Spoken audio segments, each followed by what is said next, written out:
에베소서는 1장부터 3장까지가 교회에 대한 교리 부분입니다. 1장은 교회는 우연히 생긴 것이 아니다. 이것은 하나님께서 창세전에 그리스도 안에서 예정하셨던 예정된 공동체였다는 것이고, 2장은 하나님께서 이스라엘과 이방 사이에 가로막고 있던 담을 허무시고 이방인들까지도 유대인들과 화해시켜서 화해 공동체를 만들 계획을 가지고 계셨다 하는 것을 밝힌 것인데, 핵심 구절은 14절, 그는 우리의 합형이신지라 둘로 하나를 만드사 원수된 것 곧 중간에 막힌 담을 자기 육체로 허시고, 그리고 다음 절 끝부분에 보시면 이 둘로 자기 안에서 한 세 사람을 지어 화평하게 하시고, 그러니까 교회는 화해 공동체라고 하는 것을 말하고 있습니다.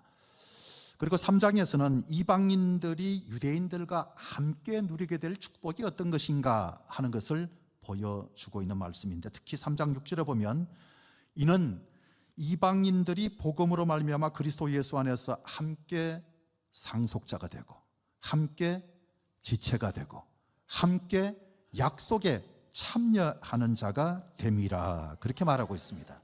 그러니까 3장까지의 내용을 보면 키워드 하나를 들라고 한다면 은혜라고 하는 것을 들 수 있을 만큼 교리 가운데 아주 중요한 것은 하나님의 은혜입니다. 이제 앞에서 은혜를 강조한 이제 교리가 끝이 나고 4장부터는 실천편이 시작이 되는데, 시작하는 말이 그러므로 이제 은혜를 입었는데, 은혜를 입은 사람들이 응답해야 마땅한 건데, 그 연결고리가 결론적 어구 그러므로라고 하는 접속사가 붙어 있다는 사실.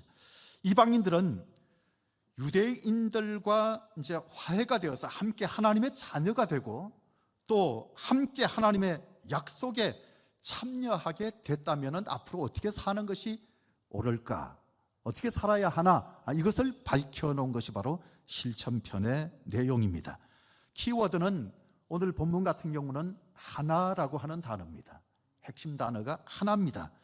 하나인 것을 7가지를 열거를 했습니다. 몸, 성령, 부르심의 소망, 주, 믿음, 침례, 하나님.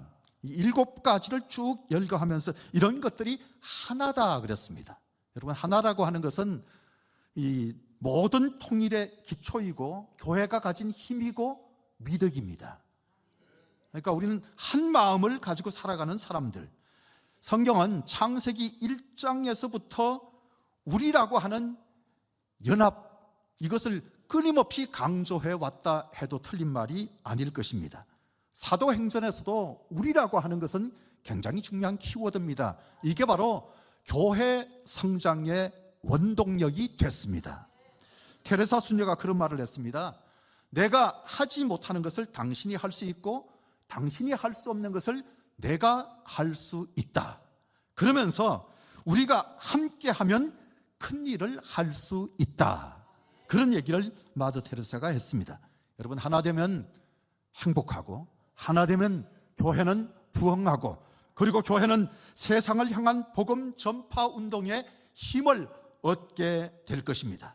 그래서 사도 바울은 3절 말씀 가운데서 성령이 하나 되게 하신 것을 힘써 지키라. 성령이 하나 되게 하신 것을 힘써 지키라.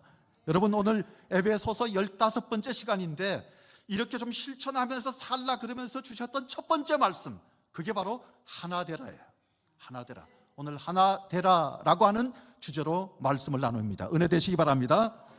첫째는 부르심에 합당하게 하나 되라. 1절 말씀에 그러므로 주 안에서 갇힌 내가 너희를 권하노니 너희가 부르심을 받은 일에 합당하게 행하여. 우리가 은혜 받았다면 받은 은혜에 합당한 행동을 해야, 응답을 해야 마땅한 것, 그걸 말씀하고 있는 것 아닙니까? 마태복음 18장에 용서할 줄 모르는 종의 비유가 나옵니다. 1만 달란트라고 하는 엄청난 빚을 탕감받은 어떤 사람에 대한 비유인데, 1만 달란트, 이게 어느 정도인지 이제 좀 계산이 돼야 여러분들이 입이 벌어지든지 말든지 결정이 될 텐데 1달란트가 6,000데나리온이에요. 1달란트가 6,000데나리온. 1데나리온이 노동자의 하루 품삯입니다. 그러니까 하루 임금을 10만 원만 잡아도 6조. 6조. 안 놀란 사람들은 정신이 없는 사람들이에요. 여러분 1달란트만 하더라도 고대 사회에서는 평생 만지기 힘든 사람들이 많았습니다. 평생 만지기 힘든 1달란트도. 그런데 1만 달란트, 이 어마어마한 돈을 탕감받은 사람이 자기에게 100데나리온 빚진 자를 용서하지 않았다는 거예요. 이게 60만 분의 1이거든요. 한 1,000만 원 정도 되는데 그거 안 갚았다고 생난리를 치는 것. 결국 마태복음 18장 33절과 34절에 보면 내가 너를 불쌍히 여김과 같이 너도 네 동료를 불쌍히 여김이 마땅하지 아니하냐. 주인이 노하여 그 빚을 다 갚도록 그를 옥졸들에게 넘기니라. 용서받았다면 용서하는 것이 마땅한데 그렇게 하지 않았다는 거예요. 감사할 줄 모르는 거예요. 은혜를 모르는 거예요.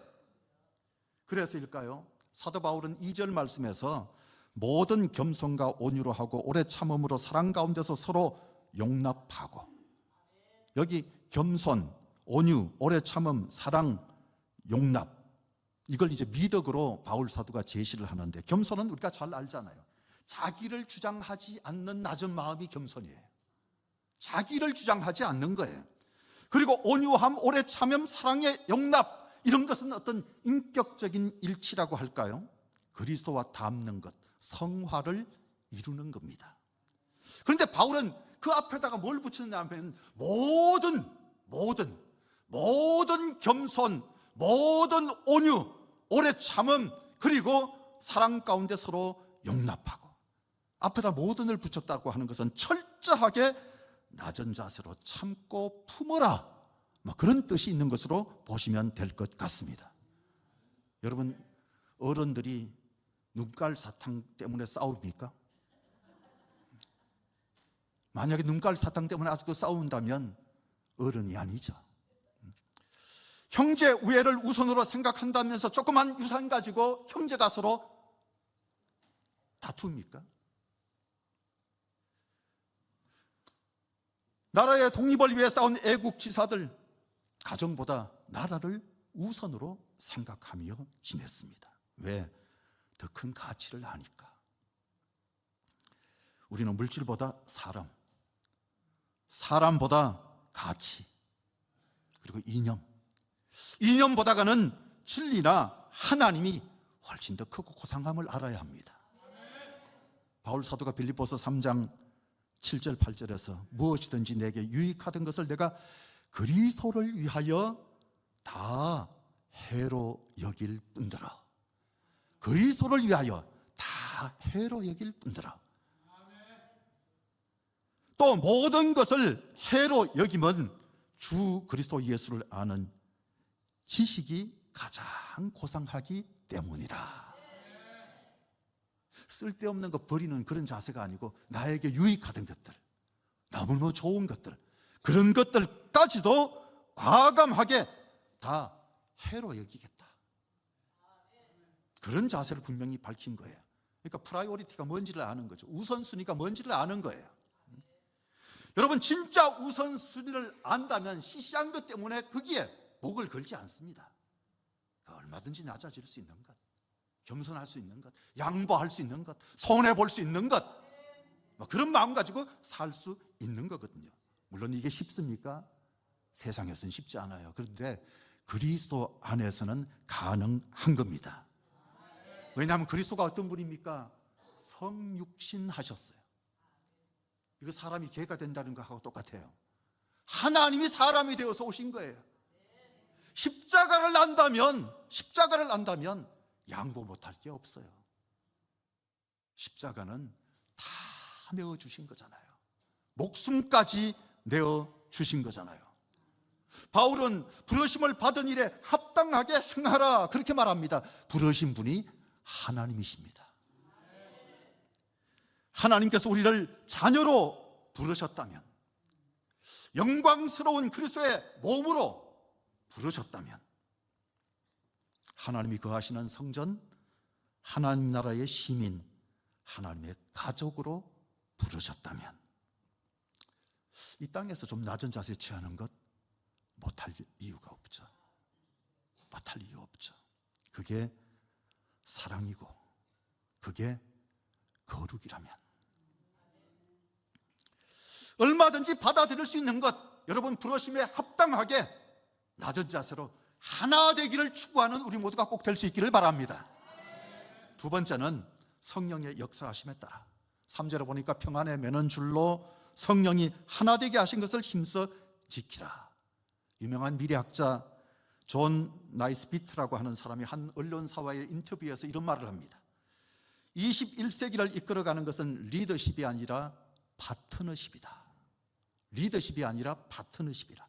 더 이상 경쟁자로 다투면서 힘들게 살 것이 아니라 서로 이 상부상조하는 동반자가 되어서 상생하는 것, 이게 중요하다는 사실. 여러분, 상생의 원리는 지금 글로벌 마인드예요. 나라들도 서로 협력하지 않고는 혼자서 성공적으로 나라를 이끌어가기가 힘든 겁니다. 예수님의 교회론도 철저한 파트너십, 이게 있어야만 교회가 성장할 수 있는 것, 교회가 기능할 수 있는 것. 그래서 12 제자 전부가 다 달랐습니다. 개성이 뚜렷했습니다. 성질도 보통 성질들이 아니었습니다. 그런데도 불구하고 완벽하고 절묘하게 성령이 그 12 제자들을 묶어 놓으셨습니다. 그리고 그들을 통해서 일하셨던 것, 그렇게 다른 사람들을 이렇게 묶어 놓은 것, 그게 바로 교회의 본질이에요. 교회의 본질이에요. 교회는 모두가 다 하나 되는 협력과 일치로 공동체를 만들어 가야 하는 집단, 이게 바로 교회라고 하는 사실. 풍자 문학으로 유명한 미국 문학계의 아버지로 추앙받는 마크 트웨인이 이런 말을 남겼습니다. 나는 개와 고양이를 한 우리에 넣어봤다. 그런데 뜻밖에도 그들은 내 기대를 뛰어넘어 잘 지내더라. 뜻밖에도 잘 지내더라. 그래서 나는 새와 돼지와 염소를 한 우리에 집어넣어 봤다. 시간이 걸리기는 했지만 마침내 그들도 잘 어울리더라. 그래서 나는 이번에는 장로교인과 감리교인과 침례교인을 한 방에 몰아넣었는데 그들은 계속해서 다투더라. 잘 지내지 못하더라. 풍자적인 해학이기는 하지만 하나 되지 못하고 있는 교회들, 그걸 지적하는 소리 아니겠습니까? 오래된 책이긴 합니다만 존 그리샴의 화성에서 온 남자, 금성에서 온 여자라고 하는 책이 있습니다. 한 10여 년간 가정 문제 가지고 연구하고 세미나도 열심히 하고 강의도 하고 상담도 많이 했던 저자가 이 책을 썼는데, 화성에서 온 남자와 금성에서 온 남자, 처음에 눈이 딱 맞을 때는 세상에 본질적으로 너무 다른 거예요. 거기에서 매력을 느끼는 거예요. 야, 나하고는 너무 다르다. 나하고 달리 너무 멋지다. 그래서 매력을 느끼게 됩니다만, 이제 거기에 푹 빠져서 완전히 좋아하고 지내는 그런 기간들도 있지만 어느 쯤 되면 달라지기 시작한다는 거예요. 남자는 자기하고 같지 않은 여자에게 왜 나를 좀 닮지 않느냐 그렇게 말하고, 여자는 자기와 같지 않은 남자에게 세상에 여자를 이해하지 못하는 이런 쪼다였어? 그러면서 서로 싸운다는 거예요.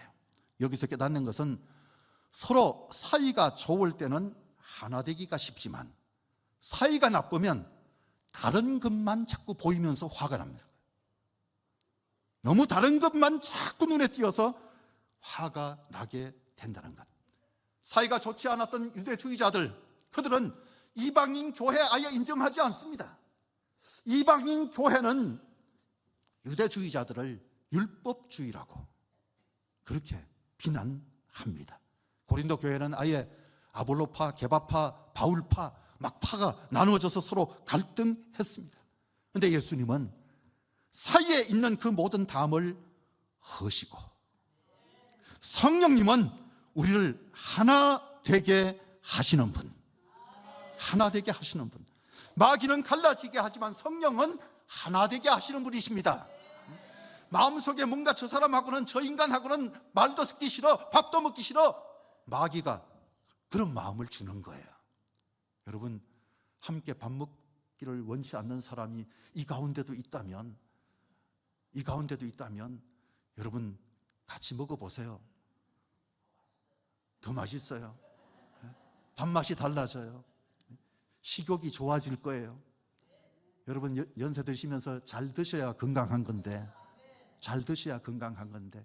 속이 뒤틀리면 밥맛도 없어지고 소화가 안 되니까 아예 잘 먹지도 않고 그렇게 됩니다만, 관계가 좋아지면 먹는 재미로 살게 될 줄로 믿습니다. 하나가 돼야 돼요. 성령은 철저하게 화해하고 일치하고 연합하고 하나 되게 하시는 하나님.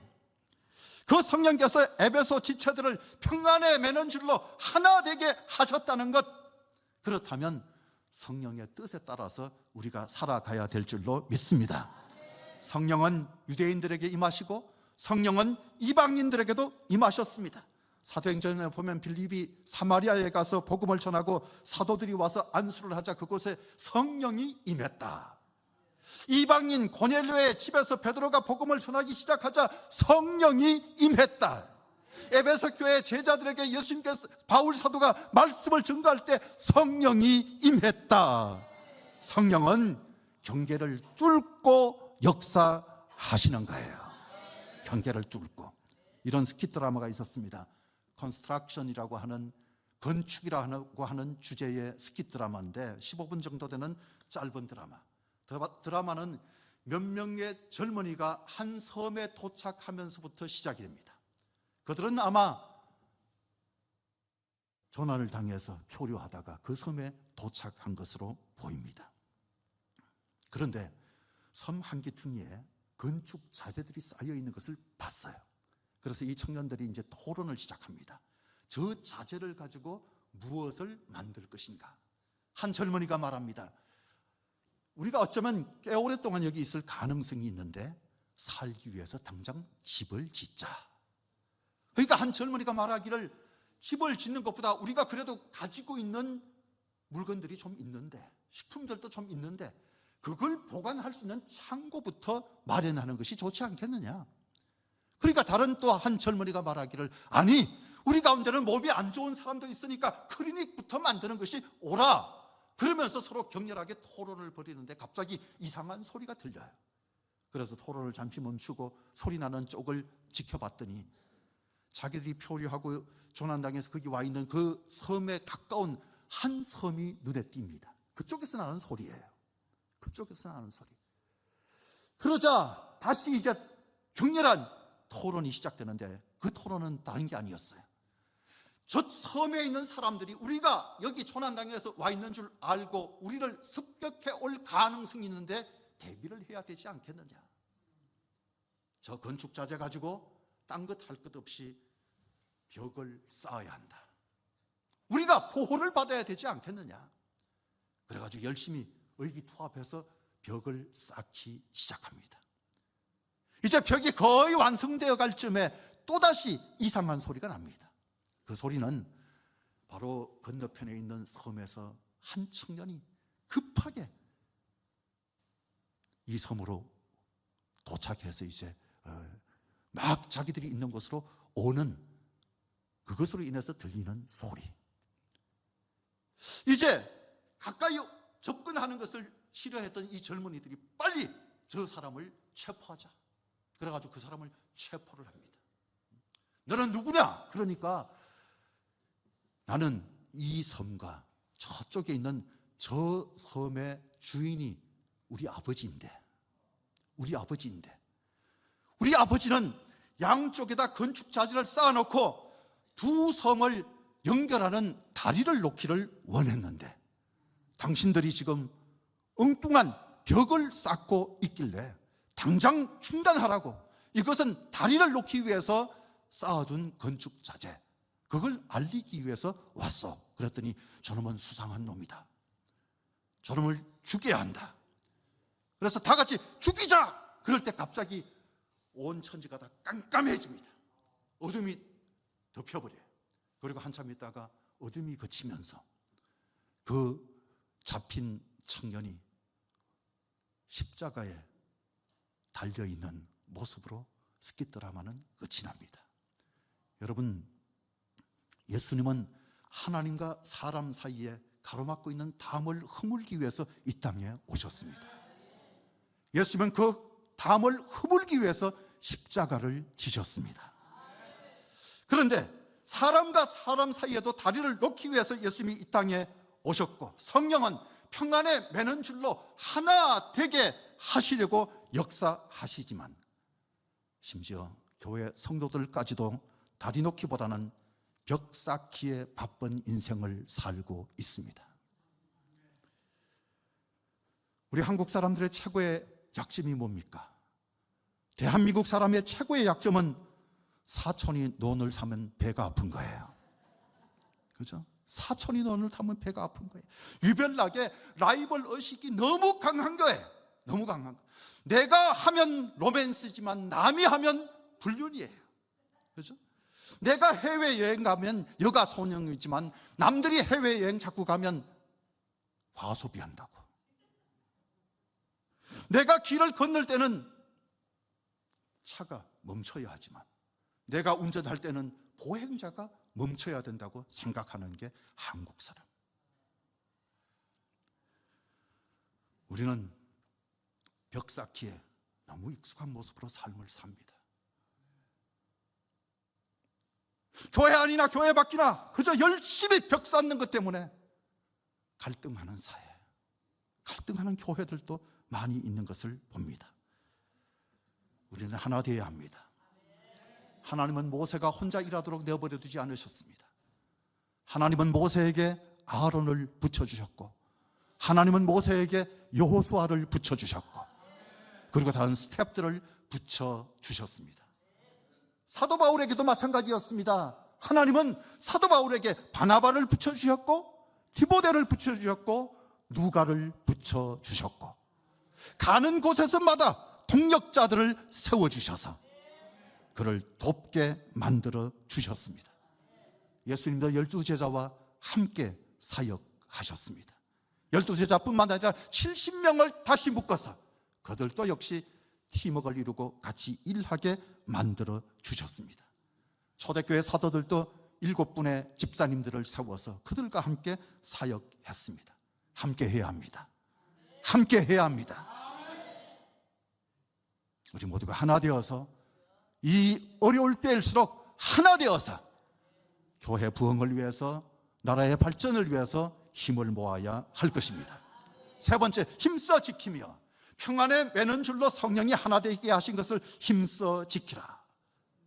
바울은 교회가 하나 되기 위해서 7개의 기둥이 든든하게 세워져야 한다, 그걸 주장하고 있습니다. 그게 4절부터 6절까지인데 바울은 먼저 몸이 하나라고 말했습니다. 몸이 하나. 여기서 보면 그리스도의 몸, 교회가 여기저기 많이 세워져 있다 할지라도 교회는 하나예요.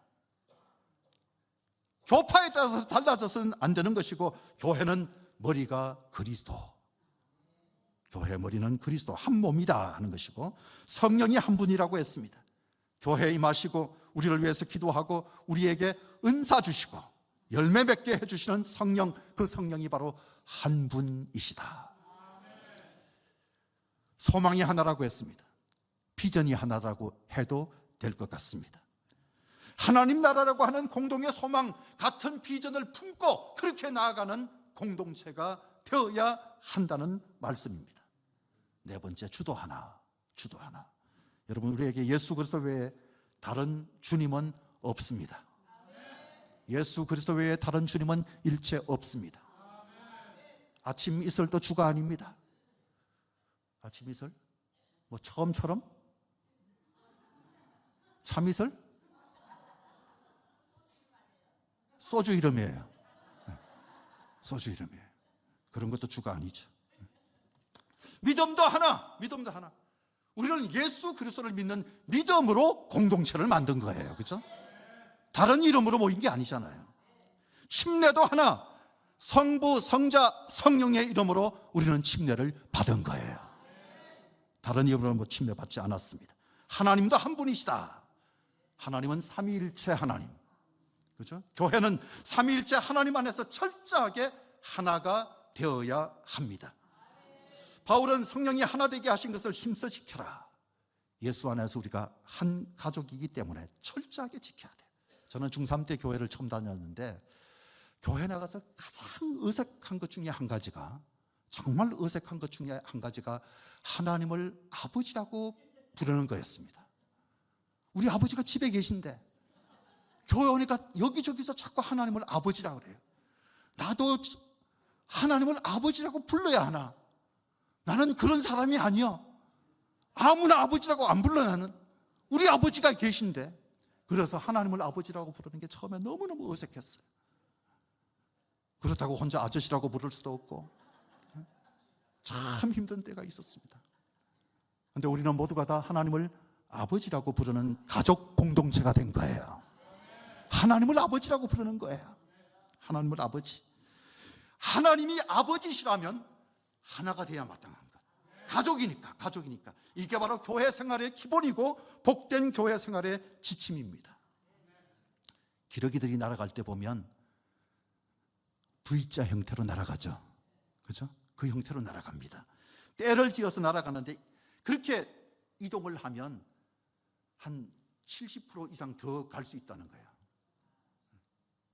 더 멀리 날아갈 수 있다는 거예요. 앞에 있는 새가 날개를 움직일 때 발생하는 그 공기, 이게 그 공기의 파도가 뒤로 이동해가지고 다른 기러기가 더 힘을 덜 들이면서도 쉽게 날 수 있게 만들어준다고 하는 사실. 그래서 앞에서 끌어주는 게 굉장히 중요한 거예요. 앞에서 끌어주는 기러기가 지치면 뒤에 있는 기러기하고 자리를 바꾸는 거예요. 앞에서 끌던 기러기가 제일 뒤에 따라가는 거예요. 편안하게. 그동안 수고했으니까. 그리고 뒤에 가는 기러기들은 앞에 이끌고 있는 기러기가 힘을 내라고 소리를 막 내준대요. 소리를 막 내준대요. 제가 가서 직접 듣지 않았기 때문에 그 소리를 낼 수는 없는데, 하여튼 선두로 가고 있는 그 소리에게 막 힘을 실어 준다고 하는 것이 얼마나 아름다운지 몰라요. 저 아프리카 밀림에서 가장 강한 동물이 뭔지 아세요? 가장 강한 동물은 개미랍니다. 개미. 이 수십만 마리의 개미가 동물의 몸에 달라붙으면 거기서 막 살을 얻어먹으면 견뎌낼 동물이 없다는 거예요. 견뎌낼 수가 없대요. 여러분, 협동심은 강력한 무기입니다. 하나 되어서 힘을 합하면 시너지 효과가 나온다는 사실, 예수님의 말씀입니다. 마태복음 12장 25절, 스스로 분쟁하는 나라마다 황폐하여질 것이요 스스로 분쟁하는 동네나 집마다 서지 못하리라. 교회는 소명 따라, 은사 따라, 직분 따라 자기 역할 잘 감당하는 팀워크만 좋으면 행복한 곳, 성장의 기쁨을 누릴 수 있는 곳. 훌륭한 팀은 기술이 아니라 마음이 하나 되는 것. 멋진 교회, 새해에는 우리가 더 잘 만들어갈 수 있기를 주의 이름으로 축복합니다. 기도하겠습니다.